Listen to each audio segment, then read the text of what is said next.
ఉపవాస ప్రార్థనకి చాలా శ్రేష్టమైన మంచి ఒక ప్రత్యేకత ఉంది. అదేంటంటే ఆల్ నైట్ ప్రార్థన తెలుసా మనకి? ఆల్ నైట్ ప్రార్థన చేస్తారమ్మా మీరు?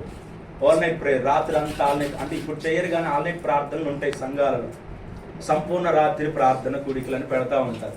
ఈ సంపూర్ణ రాత్రి ప్రార్థన కూడిక 9ంటికి స్టార్ట్ అయితే కొన్ని మందిరాల్లో 4 గంటల వరకు తెల్లవారుజాము వరకు జరుగుతూ ఉంటాయి. కొన్ని మందిరాల్లో 5 గంటల వరకు జరుగుతూ ఉంటాయి.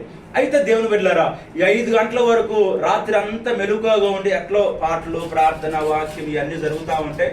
జరిగి రాత్రి అంతా ప్రార్థన చేసి వచ్చి ఇంటికి వచ్చి ఎన్ని గంటలైతే ఆ ఆల్ నైట్ ప్రేయర్లో గడిపారో మళ్ళా ఉదయం బ్రేక్ చేయటం, ముద్ద తినటం, పొద్దుగూలు పడుకోవడం ఇంక పని.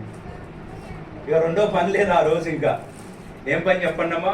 10 వరకు ఎట్టో మెలుగుగా ఉంటారు, బ్రేక్ చేస్తారు, టిఫిన్ చేస్తారు. ఇక ఈ రోజు నన్ను గదిలి మాకు, ఎందుకంటే రాత్రి అంతా నేను ఏం చేశాను? ప్రార్థన చేశా. రాత్రి అంతా నేను ఆల్ నైట్ ప్రేయర్లో ఉన్నా కాబట్టి ఈ పగలంతా నాకు రెస్ట్ అని ఎంతైతే ఆయన మెలుగు ఉన్నాడో అంతకంటే 2 అంతలు రెస్ట్ తీసుకుంటాడు. కానీ ఉపవాస ప్రార్థనకి ఏముంది చెప్పండి?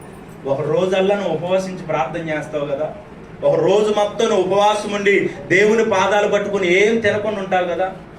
నువ్వు తెల్లారి ఇంకా 2 ప్లేట్లు పెట్టిరా, నేను రాత్రి అంతా ఉపవాసం చేసి ఆ రోజు అంత తినలేదు కాబట్టి 2 కంచాలు ఎక్కువ తింటానన్నావు, నువ్వు తినలేవు.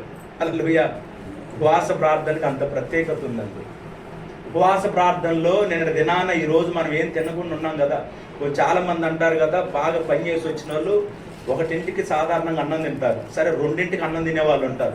2 గంటల తినలేకుండా 2:30, 3 దాటిందంటే ఇక ఆకలి చచ్చిపోయింది కదా, ఏం తింటామంటారు? ఏమంటారు చెప్పండి అమ్మా? నిజంగానే చచ్చిపోయింది. నీళ్ళే తాగుతాం కానీ అన్నం తినలేదు. ఉపవాస ప్రార్థన అది అంత బలమైందండి. ఉపవాస ప్రార్థన ఏంటంటే దేవునితో సహవాసం చేసే సమయం. నీకున్న పనులు, నీకున్న హడావుడి, నీకున్నటువంటి సమస్తాన్ని పక్కన పెట్టి ఉపవాస ప్రార్థనలో ప్రభు పాదాలు పట్టుకోవటాన్ని నువ్వు వచ్చావు. కాబట్టి ఈ పాదాలు పట్టుకునే పనిలో దేవుని మనం ఏం చేయాలంటే ప్రభువుని బతిమలాడుకోవాలి.